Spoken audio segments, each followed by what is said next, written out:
I'm Tom Grossi, a New York City comedian and diehard Green Bay Packers fan for almost 20 years. In the end zone, it is caught for the win. Richard Rodgers with a walk-off touchdown. A game ender for the Packers. In 2015, I created a podcast where each week I talk to fans from opposing teams to share their story and to get yelled at for about an hour for being a Packers fan.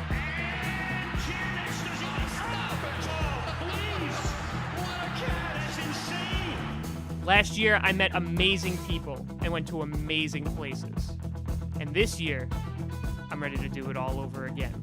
Make no mistake about it, I will be remembered as a Packer. Enjoy the show.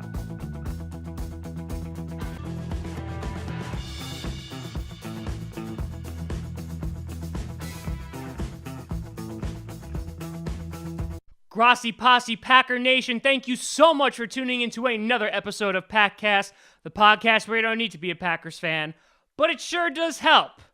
Except not this week, because it's sad. I am your host, Tom Grossi. Thank you so much for tuning in. That bet that I made on the last episode with Gregory Daniels, our Vikings fan, starting to regret it a little bit. Packers coming off a very, very tough loss, 17-14 Sunday Night Football against the Minnesota Vikings. We have a lot to talk about when it comes to that, but let me kind of just give you my pure non-analytical reaction. This game was infuriating to watch, and I was on the Packers subreddit while it was happening, and I could see a lot of people were down about the Packers. They were down on Rodgers. They were down on McCarthy. They were down on pretty much everybody that was on the team. And I have to say, I can understand where they're coming from, because after the second drive where the Packers are scoring, which again, they only got help because of the pass interference, and then there was a holding call. They got really lucky, and they get into the end zone. But then the Vikings tie it up, and after that, there was really no spark when it came to the Packers' offense. Their first half, it looked ugly. Their offense didn't seem to be in rhythm. Rodgers missed a lot of throws. It didn't look good. Then we went for it on 4th and 2 inside their own 30, and we failed to convert, which kind of just, I'm like, we're going to lose by 3 now. And then there was so many opportunities to win the game at the end, and we just could not get it done. And this was frustrating. This game really reminded me last year of the Lions at home, in which the Lions literally did everything they can to lose that game. They were like, here, take the ball and just score. And we literally just could not do that. It was frustrating to watch, because I think as a Packers fan, and absolutely, we're incredibly, incredibly fortunate to have this. I recognize it. It's just, we expect such a high level to come from our offense. And when they don't meet those expectations, everyone looks around and says, what is wrong? What is the problem? And I mean, maybe it's as simple, again, as just like, it's week 2. Watching the Rodgers post-game interview, he's saying, guys, it's week 2. He didn't flat out say relax, but he said it's week 2. This kind of stuff happens. We'll get back into it, and that'll be that.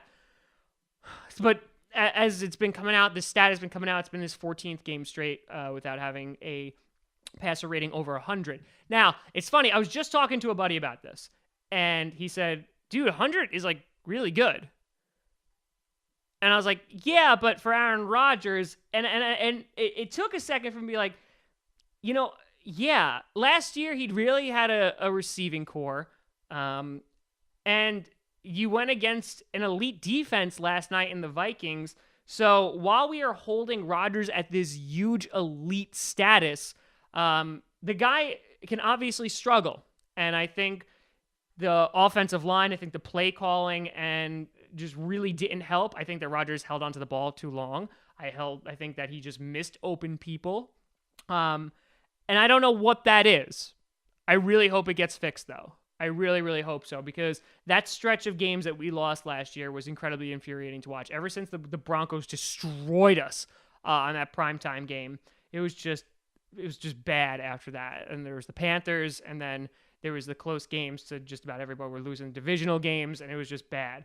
And I hope we're not going to be seeing the offense continue to struggle like it did on Sunday night. Rodgers, let's start with him.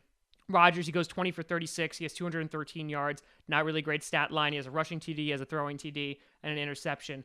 There's 4 freaking fumbles, man. He fumbled the ball so many times. He lost them as well. And listen, that beginning, we had 3 fumbles bounce our way miraculously, and it looked like it was in the Vikings' hands. So we just had the luckiest bounces in the world. But it seems that the only time we were actually gaining yards was through pass interference calls. And that's not okay. And I understand it's an elite defense. I understand it's a difficult place to play. And I'm not asking for perfection. I don't think anyone, that's a lie. Some people are asking for perfection, but it just seems that we were off on every single drive. There was not a drive and I was like, okay, we're going. Actually, that's a lie. There was a drive where I was like, okay, we're going. And then we fumbled the ball. It was ugly. It was really, really ugly. Talking about our defense, one of the few bright notes from that game, the front seven looked fantastic. We completely stuffed Adrian Peterson. We stuffed their running game. They really had nothing. They looked great. They were getting to Bradford. They sacked him, I think, 4 or 5 times. He got hit a bunch of times. I think it was in the double digits. They looked great. But that secondary, I know we had Sam Shields out. Burnett got hurt. But Randall, man, Stephon Diggs burned us bad. It was bad. He had a career night. It was bad. And this is nothing against Stephon Diggs. Stephon Diggs is a good wide receiver. I have him for fantasy. But, I mean, at what point don't you give Randall help? It seemed like he was on one-on-one with Diggs, and obviously he was showing that he could not handle it. Because even on the last drive, you have a blatant pass interference, and it essentially sealed the game. That's how we were going to lose. So he was getting burned all night, and for whatever reason, no one was sitting up top. No one was coming in to help him, and I don't understand that play calling. I don't. I really, really don't. That was incredibly frustrating. Also, you had Adrian Peterson tearing his meniscus. That came out today. It's an unknown timetable. Zimmer didn't come out flat say that he couldn't play this week. So I'm glad that it's not. I don't wish injury on anybody. So I'm glad that he's okay. Hopefully he'll be able to play again. Going it for it on 4th down, that's been a talk over this past day as well. I agree with the call, and it's one of those things that you're screwed if you do, and you're screwed if you don't. And what I mean by that is they had momentum. It's 4th and 2. I completely disagree with the play call. I don't agree giving it to Starks. I hate that stupid pitch play that they kept doing because it wasn't being effective. Lacey didn't have a terrible night, but he wasn't fed the ball often. He was handed the ball less than 20 times. And when he did, he didn't have a bad stat line. So I don't understand. You have Eddie Lacy, who's this big bruiser back. You have 2 yards to go. Why are you not giving it to him? I didn't get it. I didn't understand that. We wind up losing by those 3 points. It could have been tied, but I don't blame Mike McCarthy because they're being aggressive. Here's what I have an issue with. The Jaguars did it last week. The Vikings did it this week. Teams are going for it on 4th down against our defense, and they are converting. We are not stopping them. We try to go for it. We are getting stopped. That's something that needs to change. Either on offense or on defense, or even better, both. But the fact that you have teams that are not afraid of our defense because we are not stopping them, that's an issue, because that's something that's going to get exploited over and over and over again. When you have 4th and 6 and they're going for it, I think that serves to be a problem. I really do. Their stadium, which costs $1.1 billion, I think it's gorgeous. I think it's an absolutely beautiful stadium. And I mean, I got to give my hats off to the Vikings. I really do. They're a good football team. That defense is great. Sam Bradford played well. Stephon Diggs played well. They're a good team, and they are for real. They should be taken seriously.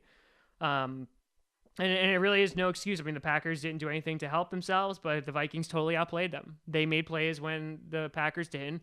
If you want to, everyone's like, oh man, Bradford outplayed Rodgers. I mean, yeah, you have that, but you also have Bradford going against our defense and Rodgers going against Vikings defense. That's a very big difference, and it's starting to bite us a little bit. So we're 1-1. The sky is not falling down. It is just week 2 in the season. I think what has Packer fans so worried is that this is not something new.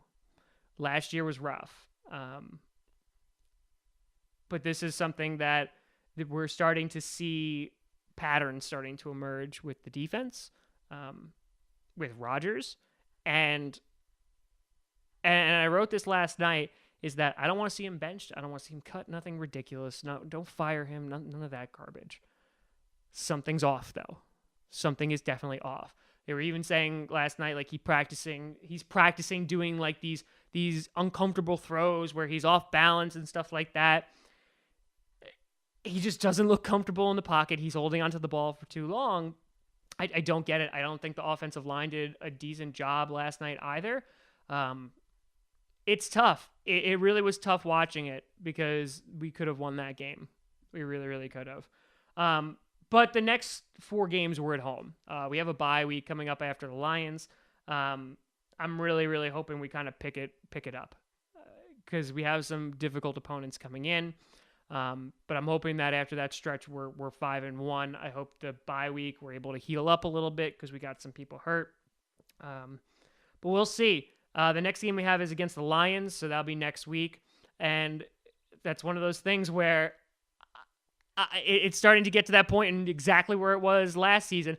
I don't know what team is going to show up. Is it going to be the team that we're used to, or is it going to be the team that struggles to move the ball? We'll see. We honestly will see. And we'll talk about the game predictions on Thursday. Fantasy, also, just to give you a quick update, not much better. Last time I checked, I'm losing in 4 out of my 5 leagues. So while I won 4 out of my 5 last week, it looks like when the Packers lose, I also lose. Not fantastic on there. But the house isn't burning down just yet. It is just 1-1. We have plenty of time to go. Hopefully we go into the bye week with a victory. And we'll see it from there.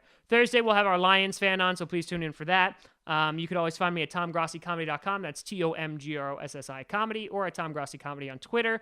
You can find Packast, Packast, on SoundCloud, iTunes, and of course, you may be watching me right now. The YouTube videos, they're starting to get some traction a little bit. I'm happy with it. So if you like them, fantastic. Thank you for all the support.